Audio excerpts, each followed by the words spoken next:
আসসালামু আলাইকুম। আজকে প্রবাস তথ্য সেন্টার প্রবাসীদের কথা বলে প্রবাসীদের সাথে চলে।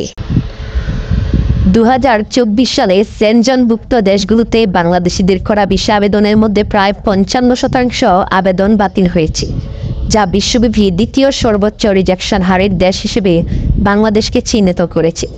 প্রকাশিত সেনজন নিউজের প্রতিবেদনে এই তথ্য উঠে আসে। প্রতিবেদনে বলা হয়, ভিসা প্রত্যাখ্যানের শীর্ষে রয়েছে আফ্রিকার দেশ কমোরোস, যেখানে আবেদন প্রত্যাখ্যানের হার ছিল 62.8%। বাংলাদেশ রয়েছে দ্বিতীয় স্থানে, আর তৃতীয় স্থানে অবস্থানে রয়েছে পাকিস্তান।